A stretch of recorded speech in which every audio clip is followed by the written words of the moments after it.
Hi students, welcome to MS Word tutorial part 6। इस video में हम एमएस वर्ड की रेफरेंसेस टैब और उसकी सभी कमांड्स के बारे में आपको जानकारी देंगे। वीडियो को एंड तक देखिएगा क्योंकि अगर आपको प्रोफेशनल डॉक्यूमेंट क्रिएट करने की जरूरत पड़ी, जैसे रिसर्च पेपर वगैरह, तो वहां पर ये कमांड्स आपके बहुत काम आ सकती हैं। कहने का मतलब है रेफरेंसेस टैब की कमांड्स का डॉक्यूमेंट में यूज अगर आपको नहीं पता होगा तो कहीं ना कहीं एमएस वर्ड सीखना आपके लिए अधूरा रहेगा। तो आपके टाइम की रिस्पेक्ट करते हुए सीधे एमएस वर्ड ट्यूटोरियल पार्ट 6 को स्टार्ट करते हैं। जैसे नाम से ही बहुत कुछ क्लियर होता है, रेफरेंसेस, इसका हिंदी ट्रांसलेट है संदर्भित करना, यानी रीडर को इंफॉर्मेशन के किसी अनदर सोर्स के लिए संदर्भित या रेफर करना। फॉर एग्जाम्पल, मैं एमएस वर्ड के बारे में आपको बता रहा हूं, तो अगर मैं आपसे कहता हूं कि अगर आपको एमएस वर्ड को और अच्छे से सीखना है तो फलां कोर्स को देखो, तो ये मैंने उस कोर्स का आपको रेफरेंस दिया। ऐसे ही हम जब एमएस वर्ड में डॉक्यूमेंट लिखते हैं, जैसे रिसर्च पेपर, तो वहां हम जो भी लिख रहे हैं वो हमने कहां से लिया है, उस सोर्स ऑफ इंफॉर्मेशन का रेफरेंस देने की जरूरत पड़ती है। और रेफरेंसेस टाइप की ये सभी कमांड्स इसमें आपकी मदद करती हैं। बाकी टैब्स की तरह ही रेफरेंसेस टैब में भी आपको कई कमांड ग्रुप देखने को मिलेंगे, जिसमें table of contents, footnotes, research, citations and bibliography, captions, index और टेबल ऑफ अथॉरिटीज ग्रुप शामिल है।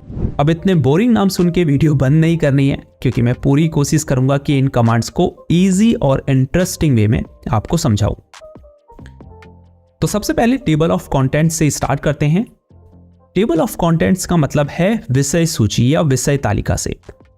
आपने देखा होगा अपनी स्कूल्स की बुक में शुरुआत के पेजेस में आपको सभी चैप्टर्स की लिस्ट देखने को मिलती है, तो उसे ही हम विषय सूची या टेबल ऑफ कंटेंट्स कहते हैं। इवन इंटरनेट पर अगर आप कोई आर्टिकल पढ़ें तो शुरू में ही उस आर्टिकल की हेडिंग्स और सब हेडिंग्स की लिस्ट आपको देखने को मिलती है, तो उसे ही कहते हैं टेबल ऑफ कंटेंट्स। तो अगर आप एक प्रोफेशनल डॉक्यूमेंट क्रिएट कर रहे हैं या एक लॉन्ग डॉक्यूमेंट क्रिएट कर रहे हैं, तो आप टेबल ऑफ कंटेंट्स क्रिएट कर सकते हैं।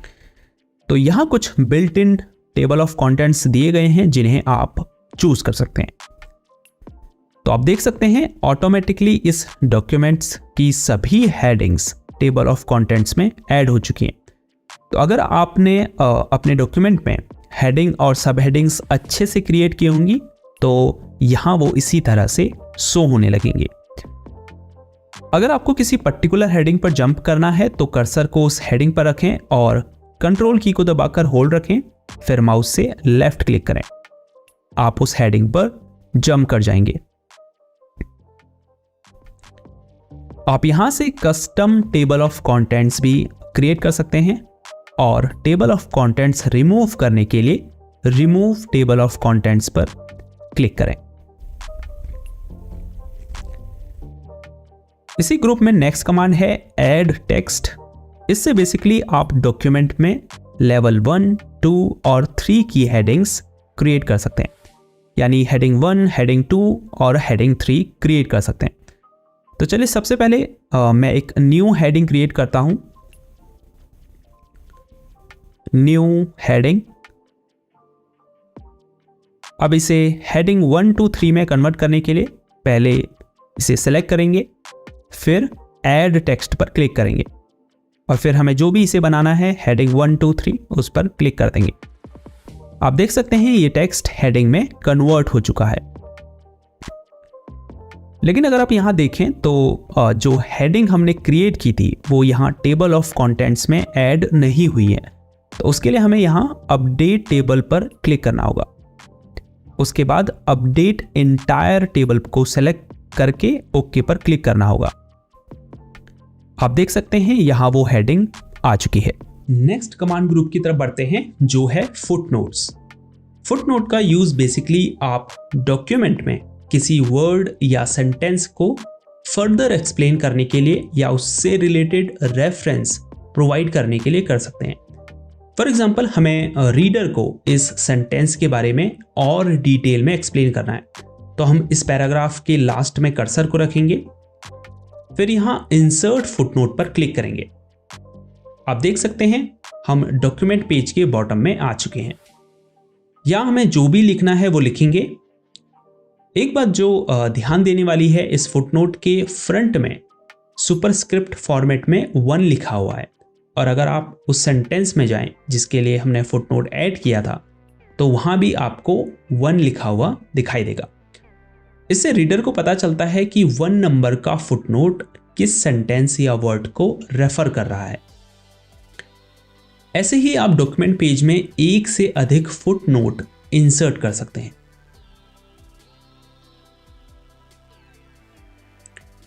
एमएस वर्ड में सेम यूज एंड नोट का भी है, लेकिन एंड नोट डॉक्यूमेंट में एंड में इंसर्ट किया जाता है, जबकि फुटनोट डॉक्यूमेंट पेज के एंड में इंसर्ट किया जाता है। फिर है नेक्स्ट फुटनोट, जिससे आप नेक्स्ट फुटनोट पर जंप कर सकते हैं। इसके अलावा प्रीवियस यानी पिछले फुटनोट पर भी जंप कर सकते हैं। नेक्स्ट और प्रीवियस एंड नोट पर भी जंप कर सकते हैं। इस ग्रुप की लास्ट कमांड है शो नोट्स। तो अगर आपको डॉक्यूमेंट में कहीं फुटनोट या एंड नोट का साइन दिखता है तो उस पर जंप करने के लिए आप वहां कर्सर को रखिए और फिर शो नोट्स पर क्लिक करें। आप उस स्पेसिफिक फुटनोट या एंड नोट पर जंप कर जाएंगे। नेक्स्ट है सर्च कमांड, जिस पर क्लिक करके आप इंटरनेट से कुछ भी सर्च कर सकते हैं। नेक्स्ट कमांड ग्रुप है साइटेशंस एंड बिब्लियोग्राफी। साइटेशंस का मतलब है किसी बुक से, ऑथर से, रिसर्च पेपर से या आर्टिकल से कुछ कोटेशन करना या उसका रेफरेंस देना। तो जब हमें किसी बुक, आर्टिकल या अदर मटेरियल से अपने डॉक्यूमेंट में इंफॉर्मेशन कोट करने की ज़रूरत पड़ती है तो हम इन कमांड्स का इस्तेमाल कर सकते हैं। फॉर एग्जाम्पल, मैं कुछ लिख रहा हूं और वो किसी बुक से रिलेटेड है, तो मैं सोर्स ऑफ इंफॉर्मेशन के रूप में, यानी मैं ये जो बात कह रहा हूँ ये किसके हवाले से कह रहा हूँ, ये बताने के लिए उस बुक को सोर्स ऑफ इंफॉर्मेशन के रूप में ऐड कर सकता हूँ।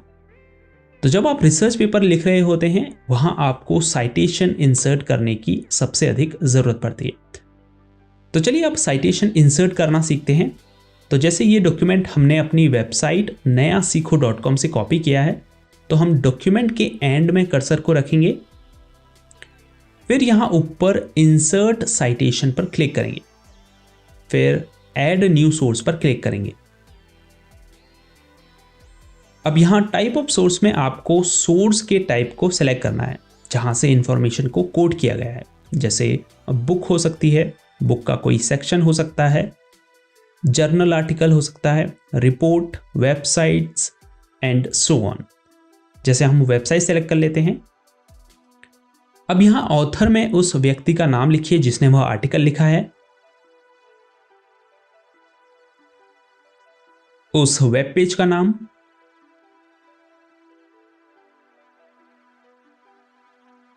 वेबसाइट का नाम, ईयर, मंथ, डे, एंड में URL।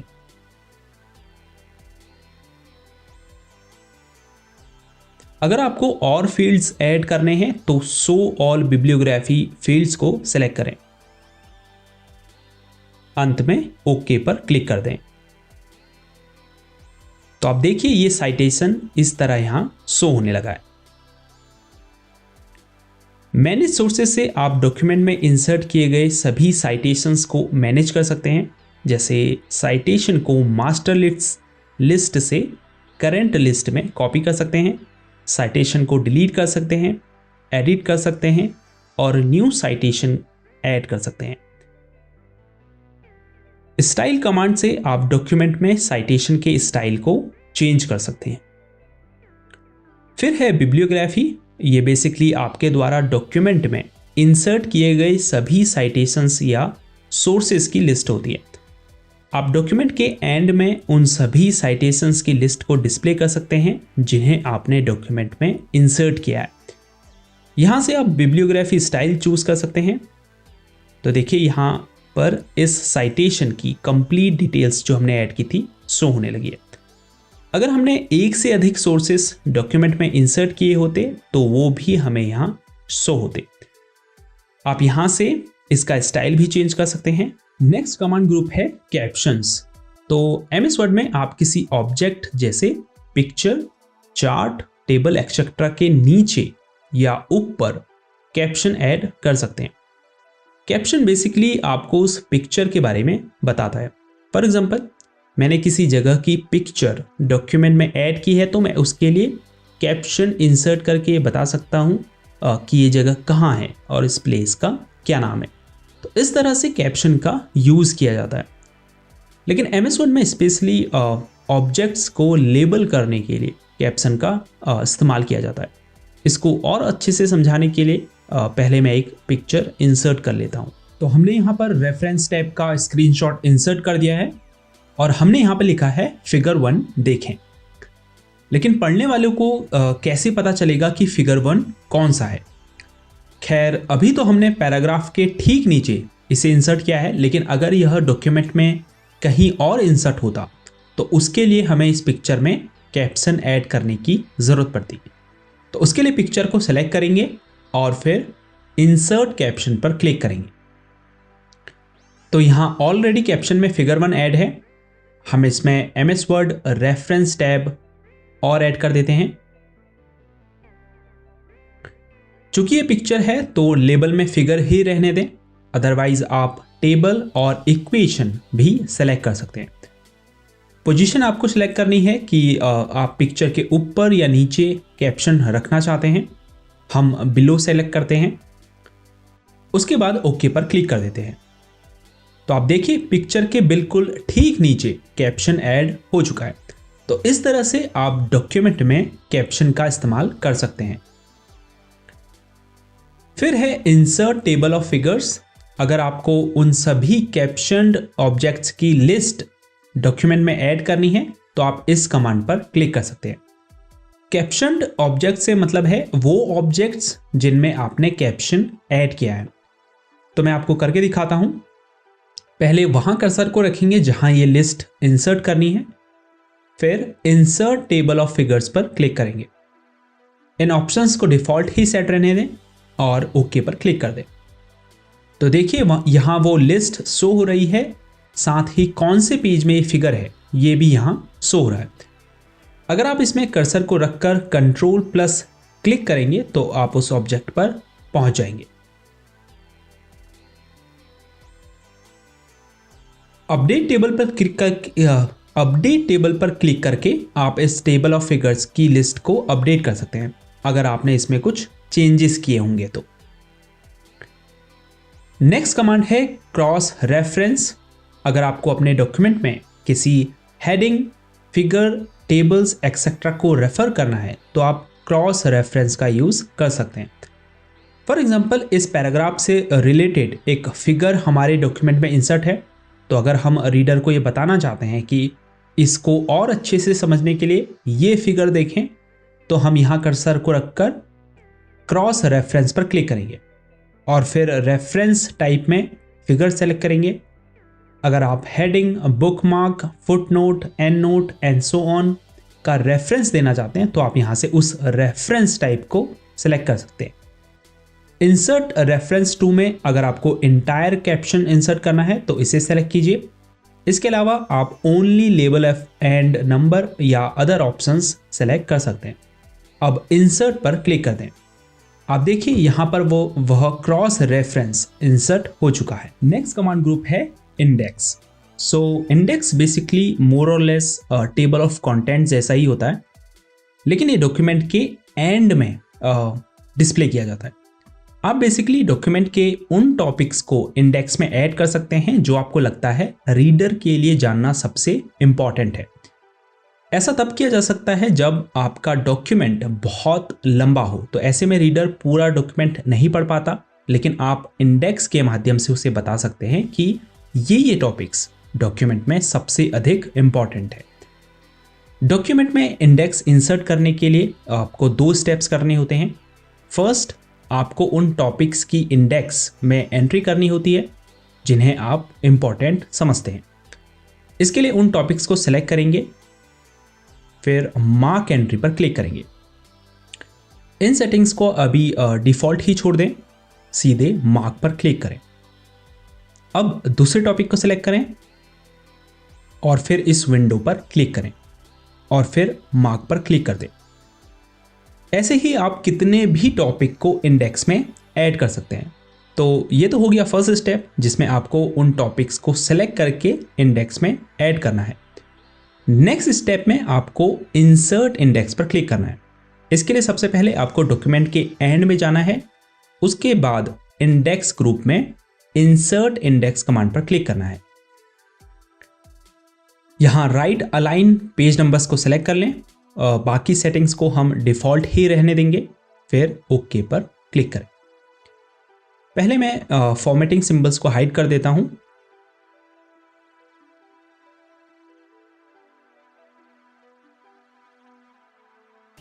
तो आप देखिए यहां इंडेक्स इंसर्ट हो चुका है और उसके आगे पेज नंबर भी लिखा हुआ है।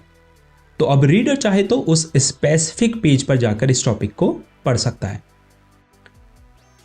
अगर आप भविष्य में उन टॉपिक्स में बदलाव करते हैं या नए टॉपिक्स को इंडेक्स में ऐड करते हैं, तो अपडेट इंडेक्स पर क्लिक करके आप इंडेक्स की इस लिस्ट को अपडेट कर सकते हैं।